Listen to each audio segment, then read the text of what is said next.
امریکہ کا 20 برس بعد افغانستان سے انخلا مکمل ہو گیا۔ امریکی افواج نے کابل ایئرپورٹ بھی خالی کر دیا، جس کی پینٹاگون نے تصدیق کر دی۔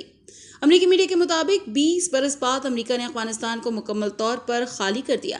امریکہ نے طالبان کی جانب سے دی گئی ڈیڈ لائن پر عمل درآمد کرتے ہوئے پیر اور منگل کی درمیانی شب کابل ایئرپورٹ بھی خالی کر دیا۔ پینٹاگون نے تصدیق کرتے ہوئے کہا ہے کہ افغانستان سے تمام امریکی افواج کا انخلا مکمل ہو گیا ہے اور اب کابل میں واقع حامد کرزئی انٹرنیشنل ایئرپورٹ خالی ہو چکا ہے۔ پیر کے روز امریکی افواج کے مرکزی کمانڈر جنرل کینتھ میک کینسی نے کہا تھا کہ ایک جانب تو افغانستان سے امریکی افواج کا مکمل انخلا ہو چکا ہے اور دوم تمام امریکی شہریوں کو بھی وطن واپس لایا جا رہا ہے۔ ایئرپورٹ خالی ہونے کے بعد طالبان کے مکمل زیر انتظام آ چکا ہے۔ اس خوشی میں طالبان نے ایئرپورٹ پر ہوائی فائرنگ بھی کی۔ جنرل کینتھ کے مطابق آخری طیارہ رات 1:30 بجے پرواز کر گیا اور پاکستانی وقت کے مطابق یہ رات کے 12:30 بجے کا وقت تھا۔ واضح رہے کہ گزشتہ 20 برس سے امریکی اور اتحادی افواج افغانستان میں موجود تھے اور پورے مشن میں 2000 امریکی فوجی جبکہ لا تعداد افغان طالبان اور لاکھوں عام بے گناہ شہری بھی مارے گئے۔ اس پورے مشن پر $2 ٹریلین خرچ ہوئے۔ اب افغان سرزمین پر کوئی امریکی یا غیر ملکی فوجی موجود نہیں۔ دوسری جانب کوئی امریکی سفارتکار بھی افغانستان میں موجود نہیں ہے۔ اس کی وجہ یہ ہے کہ امریکی فوجی کارروائی خاتمے کے ساتھ ہی امریکہ نے کابل میں سفارتی امور بھی بند کر دیے۔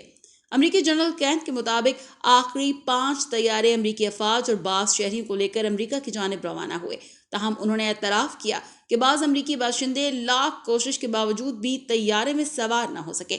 انہوں نے کہا کہ ہم نے ان کا بہت انتظار کیا لیکن وہ نہیں پہنچ سکے۔ آخری پرواز کہاں روانہ ہوئی یہ ابھی نہیں بتا سکتا۔ جنرل میکینزی کا کہنا تھا کہ کابل ایئرپورٹ سے انخلا کے 18 روز بہت مشکل تھے۔ ہمارا پلان کچھ اور تھا، تاہم سیکورٹی صورتحال خراب ہونے کے سبب ہم نے اپنا پلان تبدیل کیا۔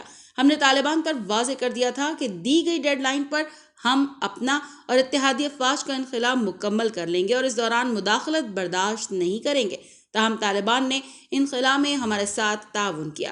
امریکی جنرل نے مزید کہا کہ افغانستان میں 2000 کے قریب داعش کے لوگ اب بھی موجود ہیں۔ 9/11 واقعے کے بعد امریکہ نے القاعدہ اور اسامہ بن لادن کی تلاش میں افغانستان پر حملہ کیا تھا۔ دوسری جانب طالبان کا موقف تھا کہ وہ پہلے اسامہ بن لادن اور طالبان کے خلاف سانحہ 11 ستمبر میں ملوث ہونے کے ثبوت پیش کریں۔